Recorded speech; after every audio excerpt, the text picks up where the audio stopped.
In this episode, I want to talk a little bit about burnout because it's definitely something I've been noticing that an increasing number of people are talking about online.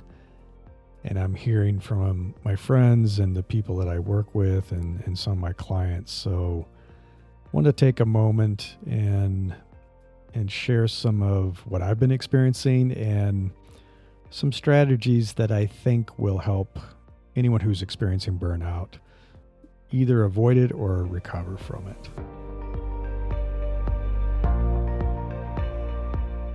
This is Invincible Career, and I'm Larry Cornett.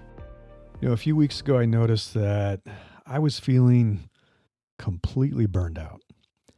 And I don't often talk about, my struggles or feelings that I may have of anxiety or feelings of depression.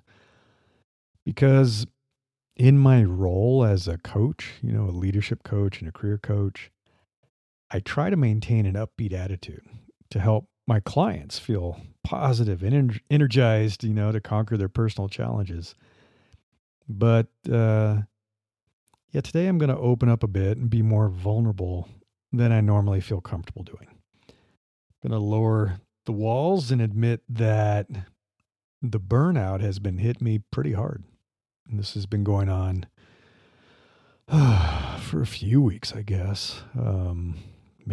Maybe a month or two. I don't know. Kind of lost track. And I'm sharing this because I think many of you listening might be feeling this way too. I've been reading about it. I've been reading about a lot of folks feeling burned out after everything we've been through. So I want to share some information and some advice that might help. So for me, the symptoms, they started adding up and I just couldn't ignore it any longer. I was feeling down for days on end, sometimes, for over a week. And I'd have a good afternoon, or I'd go for a hike and it was a decent day, but then I'd crash again for many more days. And my energy levels dropped. I just felt exhausted all the time, and that's not normal for me. It used to be in the old days in my corporate life.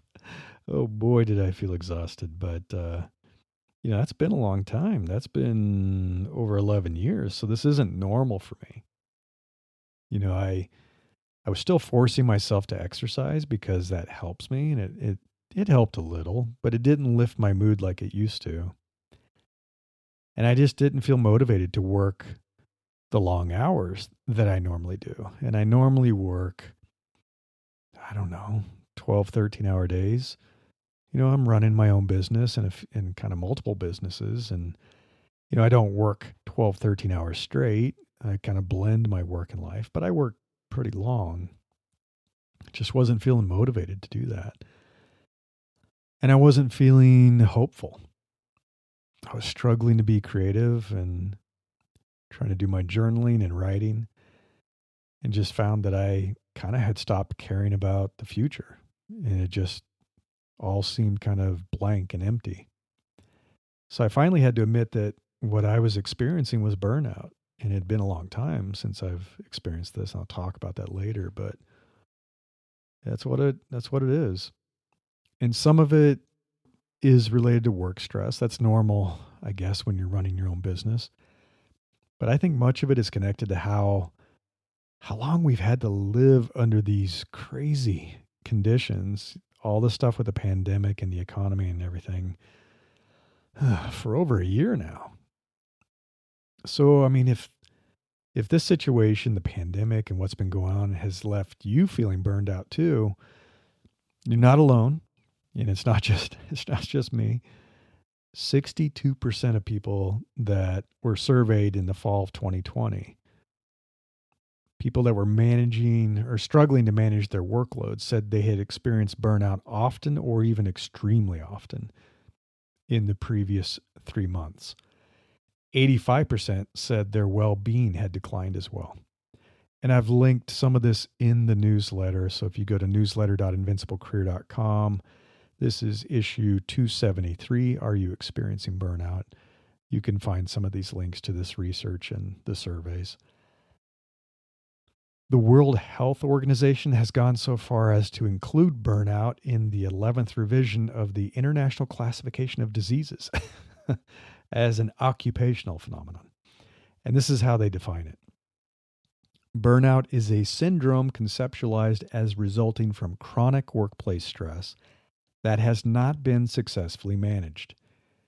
It is characterized by three dimensions: feelings of energy depletion or exhaustion, increased mental distance from one's job, or feelings of negativism or cynicism related to one's job, and reduced professional efficacy. Sounds familiar. And I've been listening to people talk about this, in my community, on Twitter, Facebook and other places. And the people who are willing to talk about it and share their feelings have been saying things like, yeah, I'm definitely facing more mental health challenges than usual. Or I haven't been able to keep up with my physical fitness. I'm so lonely, I never see my friends anymore. I feel like this past year has set my career back. I'm in financial trouble. I'm worried about making ends meet. There's just so much uncertainty that I feel constantly anxious, and I'm worried about my future. That all sounds a lot like people who are feeling burned out. And there are many symptoms of burnout, and you can attribute them to some of them to other problems, but it's possible to have frustration and irritability that could be related to burnout, or maybe you just work with a bunch of jerks. It's entirely possible, or you work for a bad boss, and so you're feeling that way. However, I think that this is the difference when it gets concerning and you have to do something about it. And one is that the feelings of emptiness and hopelessness persist. They persist for weeks or even months. So this isn't like a bad day or a bad week. It's going on and on and on. The second, your career is at risk due to this lack of motivation and inability to focus and inability to perform. That lingering exhaustion and that cynicism. And then finally, this one, it's concerning. I mean, you just stop caring. You stop caring about anything and you stop taking care of yourself. And that's the big difference, is that you're not feeling anxious. You're not feeling stressed anymore. You feel empty. You have apathy. You just have stopped caring. You're totally burned out. And we often talk about burnout as being something that you can personally feel, and therefore you must personally address. Hey, take a vacation, do more yoga. However, according to research, burnout has 6 main causes, and those causes don't point to it being a personal problem that you can completely fix on your own. One is an unsustainable workload. 2 is a perceived lack of control. 3, insufficient rewards for effort. 4, lack of a supportive community. 5, lack of fairness. And then 6, a mismatched values and skills. It's not entirely fair, I guess, to point at employers as the sole cause of the problem. The global pandemic certainly contributed to a large amount of our stress and anxiety going back into early 2020. I mean, things kind of started getting crazy around March. But how employers managed the crisis and their business operations did play a role in either making things better or making them worse. And I wish that all employers would proactively take steps to recognize burnout and reduce the conditions that contribute to it. But, I mean, unfortunately, we know that's not going to happen. So what can you do? You can't just wait for them to do something. What can you do? How can you take care of yourself to prevent or recover from burnout if your employer is not going to take action and not going to help? Well, there are some steps you can take. I want to talk about those. Some are under your control, and they will personally help you. Others may require a discussion with your boss. And a few may require a change of environment. And I know that sounds drastic. but your health and well-being are important. And I know that's easy for me to say, but I've been through it. Your health and well-being are more important than a job. And I'm familiar with making drastic changes in my life in response to burnout. I went through a pretty dark period and through burnout about 5 years ago when my tech startup failed. And, my quality of life, my family's quality of life had already been declining in the Bay Area. It had already kind of been going downhill with crowding and traffic, and just everything in the Bay Area wasn't great. And so when it failed, I was trying to figure out what to do, and I couldn't face going back to a corporate tech job. I'd already been doing that, for 17 plus years. And I did not want to go back to a long commute. I'd been driving 2 to 3 hours a day just to commute to work. And I was burned out. I was kind of tired of the whole thing. Beyond tired. So we made a huge change. We sold our home. We moved away for a completely fresh start, and I started a new business that really broke free from my past. It was crazy. In some ways, I kind of felt like I was the phoenix rising from the ashes. It's like burn it all down and start over again. So some of the steps you can take. I mean, the first, probably the most important, is to recognize the warning signs. I mean, we all experience some of the symptoms of burnout from time to time. And that includes like fatigue, forgetfulness, depression, detachment, irritability, apathy. It happens from time to time. However, there's a difference between a bad day or a bad week and things going on for weeks and months. That's, I was saying before.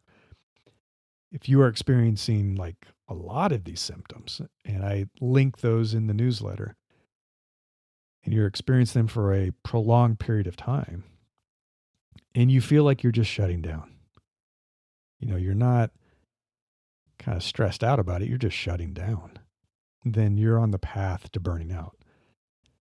You have to take action sooner rather than later.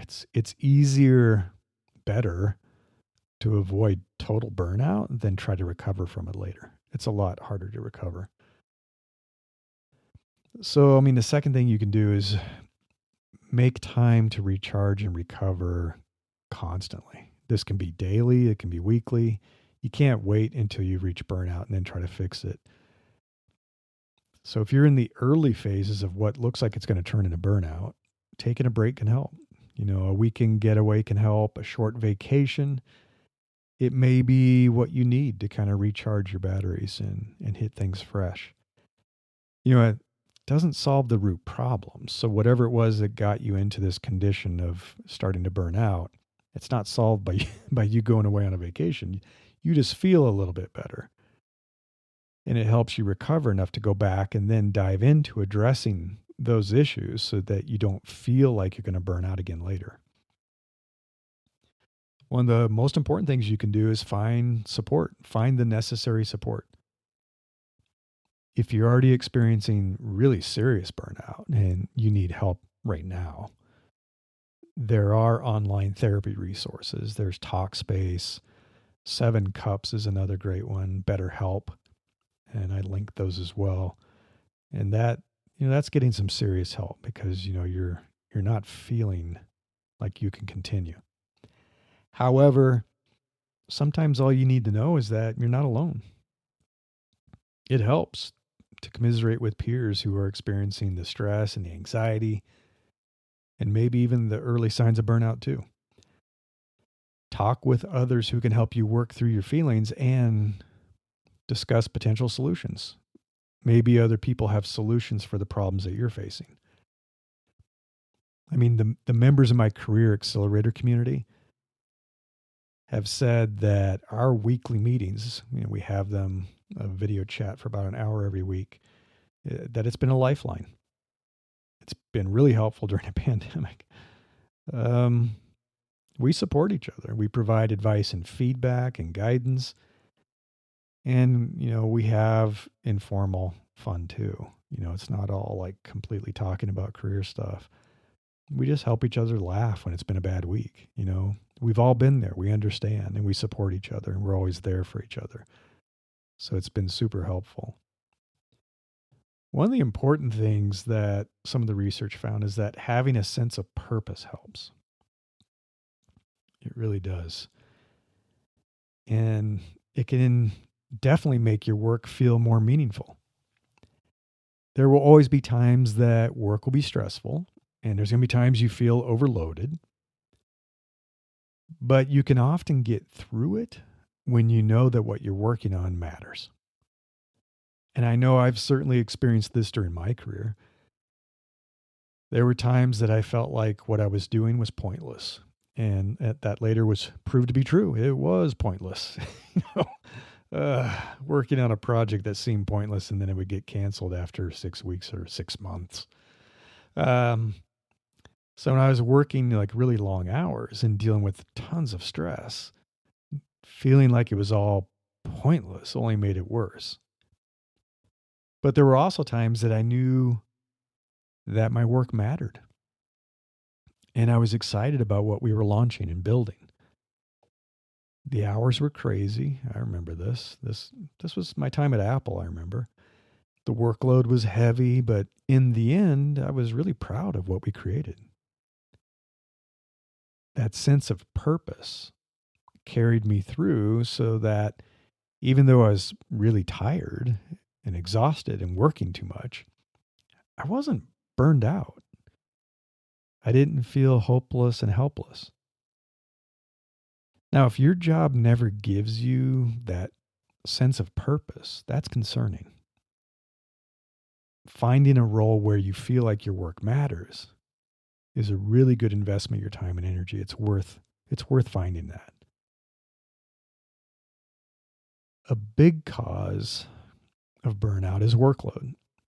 So controlling your workload is one way to address the issue. An unsustainable workload, you just can't keep doing it. And if it's happening to you, you need to address it really soon. Unfortunately, most of us aren't in full control of our workload, right? That's the nature of work and working for someone else. So that means that you need to have a conversation with your manager. And that's one of the steps that I'm recommending is that you have to communicate with your manager.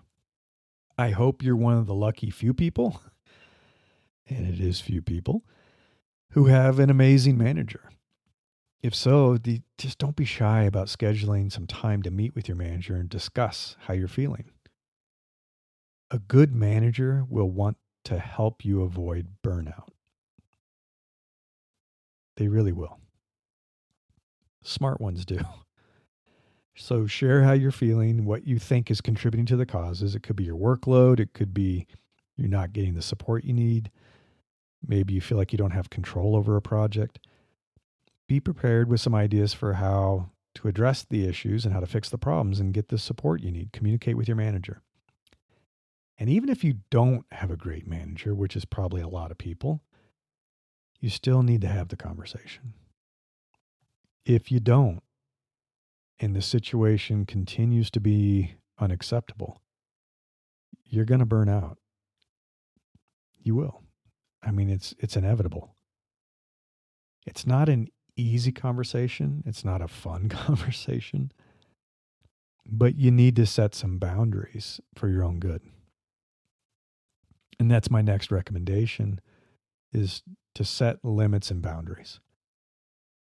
I mean, we are a physical, biological creature. And like any machine, we will break down if we're always being pushed beyond our limits. If you're working too many hours, dealing with too much stress, and living with too much anxiety, it's just not sustainable. And everybody's different.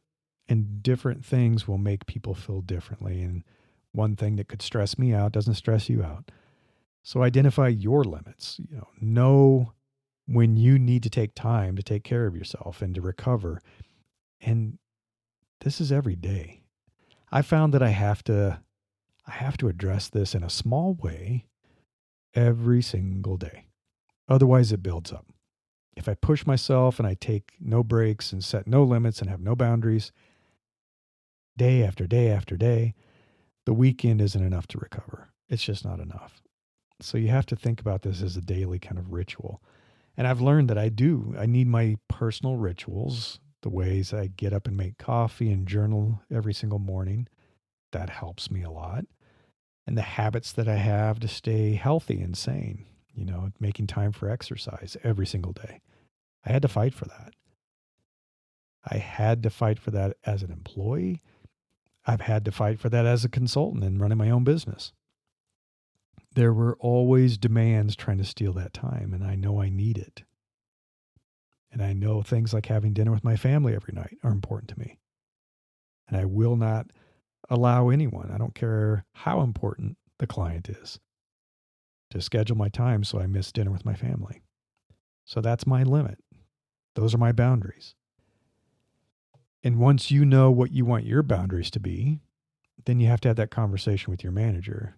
Get the support you need to be healthy. And if they can't provide you with that support, then it might be time to look for a better company, one that has a better culture, and a place where you can have a better boss.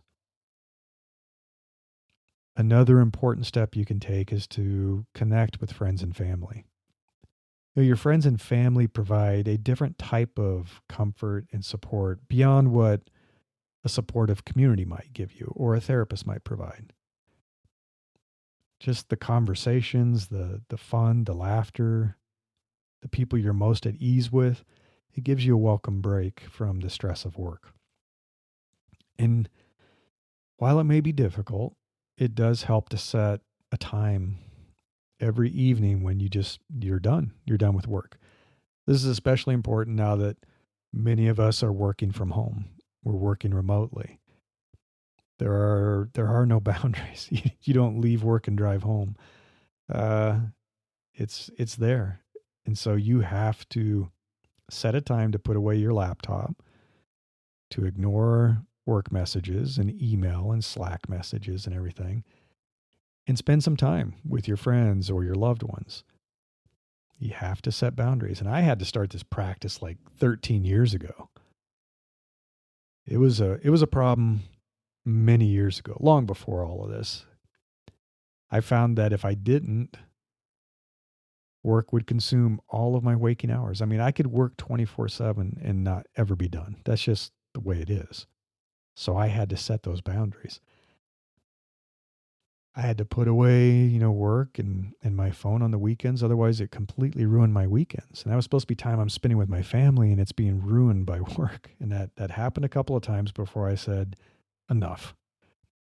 I'm going to put away my work phone. At that time, I had a work phone, my laptop. And if that hurts my career, so be it. But this is not sustainable. This is not good for me, and it's not good for my family. A step that it's kind of interesting is that if you feel like you own your future, that can help with burnout. Taking control of your future it's empowering. Planning your career puts you in the driver's seat instead of feeling like you're a victim that's trapped in this cycle of burnout when your job is a problem. And I'll tell a story. I mean, one of my clients was experiencing some serious burnout in their current job. We tried to improve the situation for several months, and it just wasn't working. So we decided it was time to plan a whole new future and find him a better job. In the past month of interviewing and receiving offers, they've experienced a massively positive turnaround in their sense of empowerment and control of their future. Seeing how valued they are, how well they're going to be treated elsewhere has sparked entirely new hope. I mean, it's been amazing to see. They no longer feel like they're waiting for something to happen to them. They are making things happen for them. And this all comes to, I guess, a bit of a recommitment to hope, to feeling hope. And it's not easy to escape that feeling that things are never going to get better. I've been there. I've experienced it. It can feel so dark and hopeless. However, when you get help and you make a plan and you take action, things will get better, slowly but surely. It won't happen overnight, but you will see progress. And you will know that burnout won't last forever. You have to believe that there's light at the end of the tunnel. You have to know that it's possible to find a better environment where your well-being is important and your needs are respected. Having hope helps you hang in there until your efforts start to pay off and you start feeling good again. So how do you avoid future burnout? So a lot of these steps that I described can help you kind of ward off burnout if it's pending, it's starting to happen, or help you recover from burnout if you're experiencing it. But how do you avoid it in the future? I think it's all about, getting better at recognizing those early signs. So you see it quicker, you recognize it sooner, and you can catch it earlier and take action to avoid letting it happen at all, right?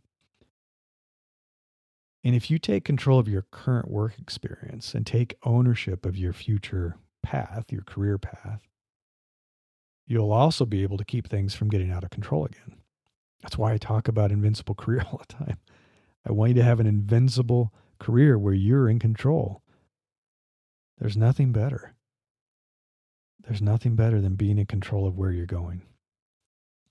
And I know that sounds easier said than done, especially if you don't work in a great company culture or you don't have a supportive manager right now. But that means you have a tough decision to make. Do you let the problems persist and risk your health and happiness? Or do you make a big change and move on to a healthier environment? I had to make that second choice. It wasn't easy. It comes with its own stress and risks, of course. I am making a fraction of the income that I did before when I was living neck deep in the stressful corporate world as an executive. I gave up a lot of money to essentially buy back my freedom so I could live life on my own terms and work the way that I want to work. And it's not magical. I couldn't have a fraction of my income and stay where I was. I would be homeless. So to make it work, I had to dramatically lower my living expenses. That's why we sold our home. That's why we moved away and moved somewhere that's a lot more affordable. And then, surprising benefit, it's a much better place to live. The quality of life's better. The recreational opportunities are better. I'm where I want to be. So it's kind of funny that I had to make it happen this way. But I know that my health and well-being are worth it. This most recent burnout that I've been experiencing, it's not really due to my working experience. I love running my own business. The source of that, I know, is the pandemic and the political climate in the U.S. If you're in the U.S., you know what I'm talking about. If you're not, you may have watched the news, and it was crazy last year. And I'm seeing all the stress that is placed on my children. But that's why I'm feeling better now. I can see the light at the end of the tunnel with this global rollout of the vaccines. I see that it's going to come to an end. It's going to be finally, maybe never back to normal, but we're going to have a better life. And I'm already making new plans for my business, and I'm considering international travel again, which I love. I've really missed international travel. So I have this renewed sense of purpose and hope, and that makes all the difference. It really has. It's helped pull me out of this burnout phase. So I want you to feel that too. I want you to feel that sense of control, purpose, meaning, and hope. Let me know how I can help. Thanks for listening. I hope you enjoyed this episode, and if you would like to follow upcoming releases of the show, please subscribe. And as always, I appreciate your ratings and reviews. Thank you. If you would like to learn more about Invincible Career and the podcast, you can visit invinciblecareer.com. Until next time, I wish you the best of luck in becoming an opportunity magnet for the best things in life.